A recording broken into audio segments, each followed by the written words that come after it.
What moment made you say, yep, I'm definitely dead, but survived with no major injuries? Insane car crash. Sitting stopped at a red light and a woman not watching the road at all, texting, hit me at highway speeds. I was pushed into the crossing traffic that somehow all dodged me. Someone ran up to the car and first question was, oh my god, you're alive? And I answered honestly I'm not sure. I couldn't open my door but climbed out the window. The entire back of the car was collapsed in. Once as a kid I was in the backyard swimming while my family was nearby eating dinner at a round table. Most had their backs to me, but I was like 11 and an experienced swimmer. I got into a toddler's float with leg holes. It ended up flipping over and I was stuck in it. My legs wouldn't come out of the leg holes. I kicked and thrashed as much as I could, but I was so stuck. And you can't hear someone screaming underwater. So many thoughts ran through my head. Mostly how sad I was that my parents were about to find me dead in a matter of minutes and how they'd never forgive themselves for allowing me to silently drown as they talked with friends. I tried one more time to kick with all of my might. One leg slipped out and I was able to get the other out after. I was fine, totally beep spooked, but physically okay. I was driving home from college on one of those highways with only one lane in either direction and no shoulder. A guy in the oncoming lane didn't see me as I was in a small car.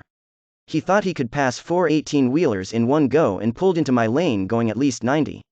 There was nowhere for me to go. He flew off into the ditch to avoid hitting me head-on, likely did severe damage to his car, but I lived. I was drunk and running in the woods when bam, barbed wire fence straight to the throat. The last thing I remember I couldn't breathe and was passing out and there was blood squirting from my neck. Woke up an hour later and walked home looking like a murder victim. Boyfriend finally woke me up shortly after we had fallen asleep in a small upstairs bedroom that had a smoldering fire.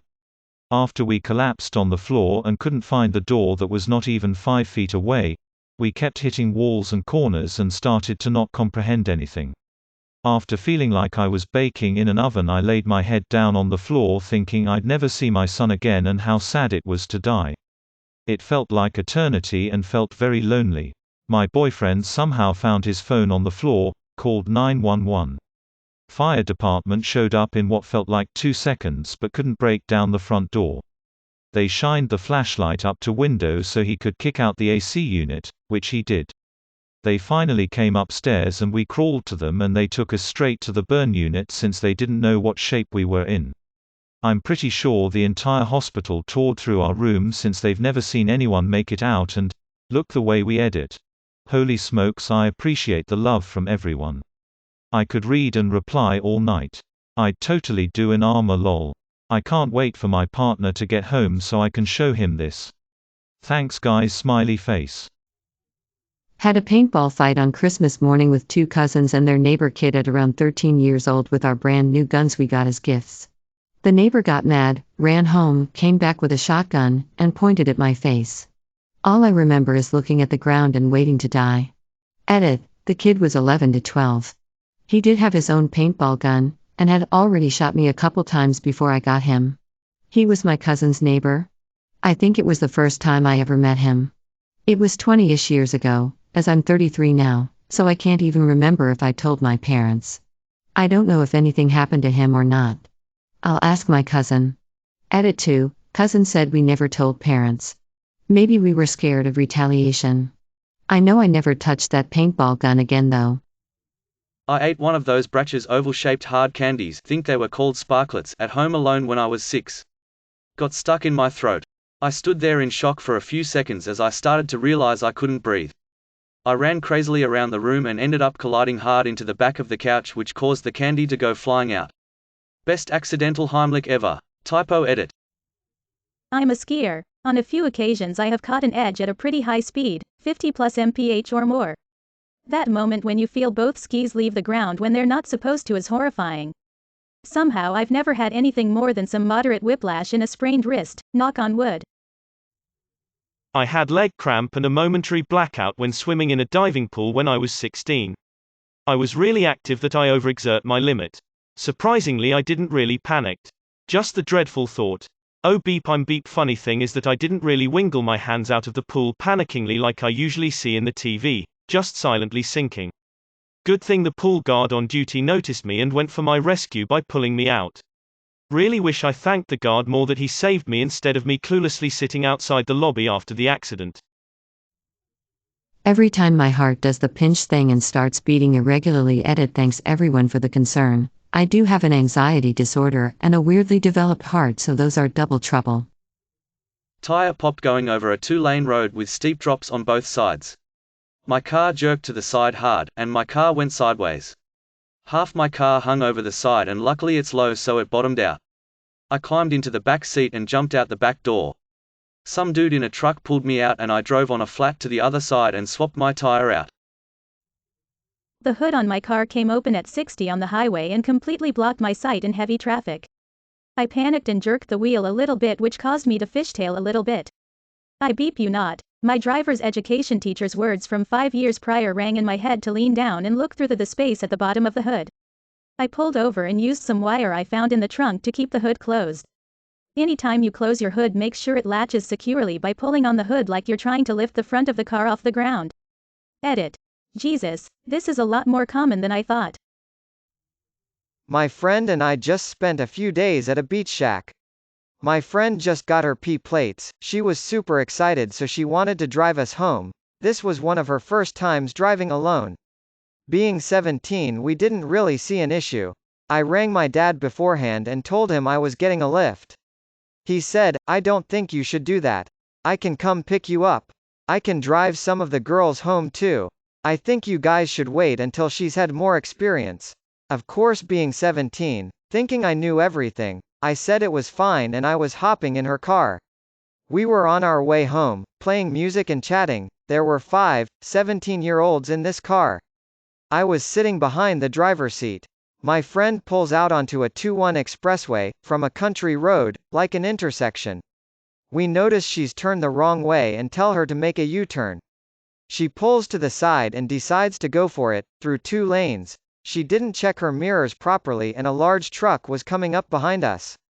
My friend got frightened and put her foot on the brake in the middle of both lanes. We were all screaming at her to keep driving. But she was frozen. I remember, it was like slow motion. I looked at every single one of my friends, we all kind of shared a moment of fear, like, this is it I guess. The exchanged looks haunt me tbh. We could hear the truck horn blaring at us. I looked out my window to the truck driving toward us. I locked eyes with the truck driver.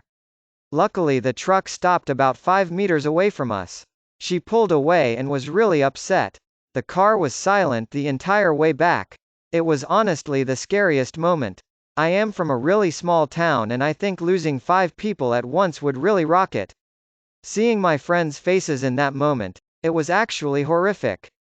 I did have a moment of, okay, here comes the truck. It was oddly peaceful. After that day I have a real understanding that I'm mortal and can go at any minute. Oh, and to trust my dad. Edit. I never told my dad. I was too scared. Also my friends and I never spoke of the incident again. Edit 2. We were coming off a country road and turning onto a 2-lane expressway. She turned left when we were meant to turn right.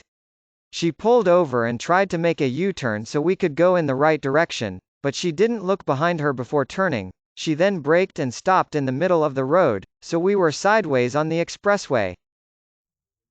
Oh, I actually have a story that fits. I was coming home from a party at 2 a.m. in 2016, and made a conscious choice to drive through town rather than take the big highway that skirts the city limits. It would add like 10 minutes to the trip, but hey, it was the first time I'd been back in ages. That decision literally almost killed me. Not even 5 minutes after that, the 3-lane highway, really just a wide road, passed in front of a mall, and there was a signal light there. Well, some drunk idiot decided to turn right into the mall from the far left lane, and I was in the middle lane. I had absolutely no time to stop, so I slammed into the side of his car at 65 miles per hour. I remembered yelling beep and trying to keep control of the wheels to get the car off the road onto the grass before I blacked out for a few min.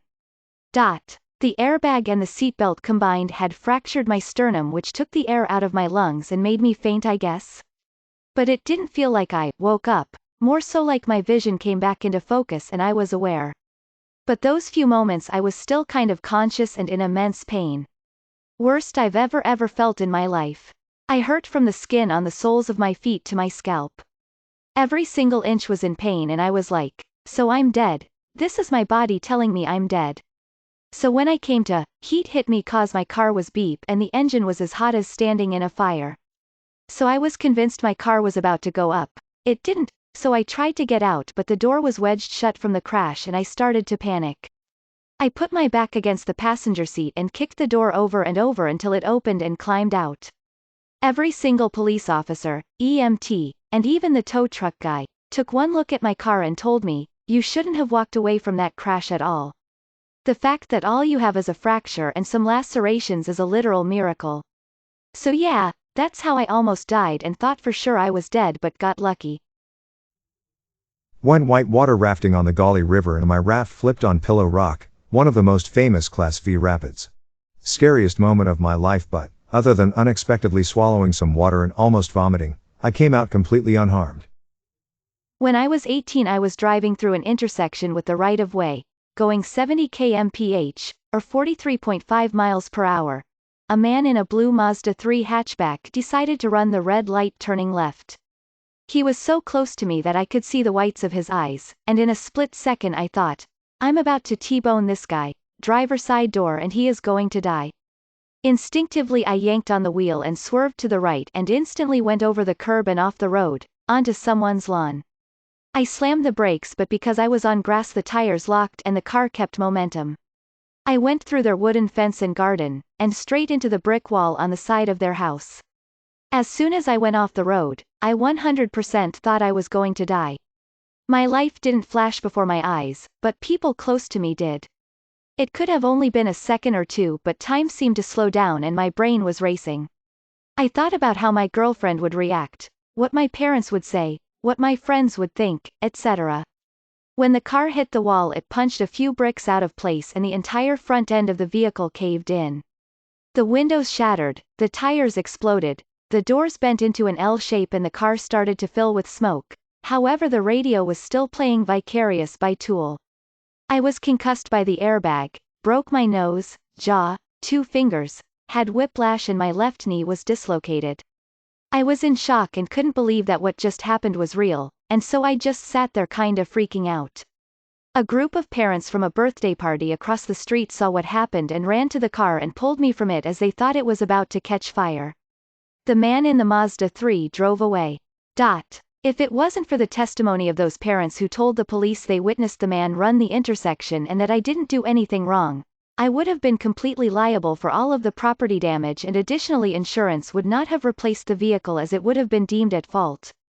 I am glad nobody else got hurt. A really bad flash fire at work where I jumped into a pit to get away from the heat. I saw the flames roll right over top of the pit. I thought for sure I was going to die. I got some wicked third-degree burns, but I lived. Parachute deployed but failed to open. That was one of those moments, then training kicked in. Cutaway failed shoot, deploy secondary. But for a brief moment life was about to be over in my mind. I was driving down a highway, doing 65 miles per hour, and suddenly my car started to shake. I tapped the brakes in reflex and my entire car flipped 180 degrees. I'm now facing oncoming traffic, including a semi-truck. I was so close I couldn't see the driver compartment. I screamed and jerked the wheel, bringing me in front of a sedan with 2 people screaming as they watched me appear out of nowhere. I kept screaming and floored the gas pedal, made it to the side of the road and cried for a long time. I had blown a rear tire. Hitting the brakes was a terrible choice. I was a senior in high school, and the student club I was in organized an unofficial beach trip towards the end of the year. No teachers or official permission, leaving me and a few other seniors in charge of supervising everything. After a couple hours worth of fun, one of the other students came running up to me and said that 3 of the younger members of the club had been swept out by a riptide and couldn't get back towards the shore. Me and 2 other of the older students, all experienced swimmers, immediately went to go help them. My friends got 2 of the 3 kids in trouble and started guiding them parallel to the shore to get them out of the current, but the guy the first went for was panicking, barely staying above the water, and started dragging me down with him almost immediately. I yelled for people to get a lifeguard and tried to keep both of us afloat, but after a few minutes, maybe 5, maybe 10, It felt like forever. I was getting exhausted, having trouble keeping both of us above the water, and I couldn't see anyone coming to the rescue. I started getting big mouthfuls of water and my leg muscles were starting to cramp up, and I remember thinking, holy beep, I might actually die right here, right now, as the current started pulling us further and further away from where everyone was. Thankfully for everyone involved, one of the students on the beach had flagged down a couple of surfers, who made their way out to where we were as quickly as they could and hauled first the younger student and then me onto the front of their boards and took us back to shore. I'll always be thankful and appreciative for those strangers who put themselves in the dangerous position of rescuing two drowning swimmers. Edit. As several people have pointed out, it's not uncommon for people to die doing what I did, i.e. swimming into the water to rescue a drowning swimmer without training or equipment. There are a few techniques for rescuing someone drowning in the comments that everyone should learn if they're ever in the unfortunate situation of having to use them.